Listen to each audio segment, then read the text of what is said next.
한일 관계 전문가인 호사카 유지 세종대학교 교수는 일본군 위안부 피해자를 매춘부라고 폄하한 마크 램지어 미국 하버드 법대 미쓰비시 일본 법학 교수 논문에 대해 논문이라기보다 정치적 담론을 만들려는 무리한 시도에 불과하다며 비판했습니다.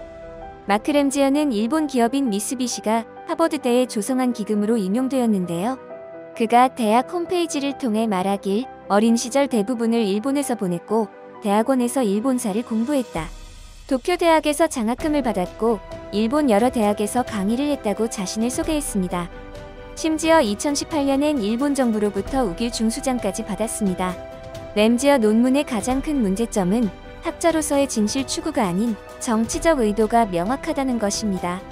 일본 정부와 극우 세력은 위안부를 자발적인 매춘부로 규정하고 있으며 이것의 의도는 유엔 인권위원회의 일본군 위안부에 대한 견해, 즉 위안부는 성노예였다는 견해를 바꾸려는 데 있다는 것을 의미합니다.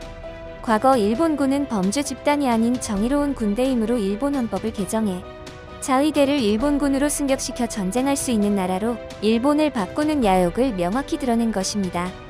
램지어 교수는 논문에 10살짜리 일본 소녀 우사키의 사례를 들어 계약이 자발적이며 합법적으로 이루어졌다고 주장하기도 했는데 석지영 하버드대 교수에게 이메일을 통해 인용 잘못이 있었음을 시인하기도 했습니다. 논문에 대한 역사학자들의 반박에 그가 어쩌다 이렇게 됐는지 모르겠는데 내가 실수했다. 당황스럽고 괴롭다고 했으니 더 말할 것도 없습니다. 그저 일본이 성적으로 상당히 뒤틀려 있고 아동성 범죄의 온상이라는 부분이 현재의 일만이 아니라는 것만 재증명할 뿐입니다. 호사카 교수는 램지어 교수의 논문을 게재하는 국제법 경제 리뷰에 램지어 교수 논문에 대한 반론이라는 제목의 논문을 보냈습니다. 호사카 교수는 반박 논문에서 성노예가 아니다라는 램지어 교수의 주장에 대해 작부와 매춘부는 당시 일본 내에서도 분명히 구별되어 있었으나 램지어 교수는 작부 계약과 매춘부 계약을 혼동하고 있다고 지적했습니다. 이어 작부, 식당 여급, 간호사 등으로 모집된 여성들을 속여서 해외 군부대로 데려가 매춘을 강요한 것이 일본군 위안부와 위안소의 실상이라고 밝혔습니다. 그러면서 호사카 교수는 논문에서 위안부의 자발성의 근거로 조선 여성들과 모집업자 사이에 체결했다고 램지어 교수가 주장하는 계약서에 실체가 없다는 점을 지적했고 며칠 뒤 램지어 교수도 계약서가 없다는 점을 결국 스스로 인정하게 되었습니다. 일본에 돈을 먹고 일하던 하인이 스스로 지뢰를 밟아버린 셈이죠. 중국 상하이시 훈커우구 둥바오식로에는 전면에 아치 모양 창문이 나란히 박힌 오랜 2층 서양식 벽돌 건물이 서 있습니다. 이 건물에는 아픈 역사가 깃들어 있는데 바로 세계 최초의 일본군 위안소가 바로 이 건물에 있던 것입니다.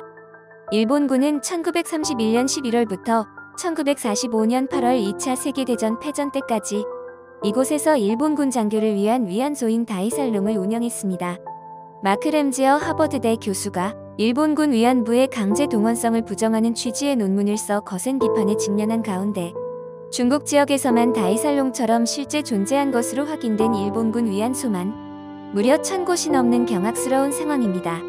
정확한 숫자로 여태까지 실제했던 일본군 위안소는 1127곳이며 인류 역사상 이런 규모의 위안소가 설치된 사례는 존재하지도 않습니다. 일본군 위안소가 다수 존재했던 다른 지역의 경우 일본군 위안소의 전체적 규모를 산정하는 작업이 여전히 진행되고 있어 향후 존재가 확인된 일본군 위안소 규모가 수천 곳으로 급증할 전망입니다.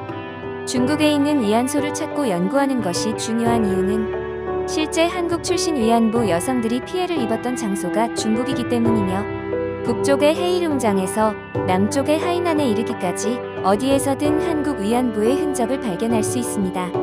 일본이 과거 저지른 무자비한 만행에 대해 부정할수록 그 증거가 속속히 드러나고 있으며 국제사회의 왕따가 되고 있는 상황으로 자기 자신을 몰아 가고 있을 뿐입니다.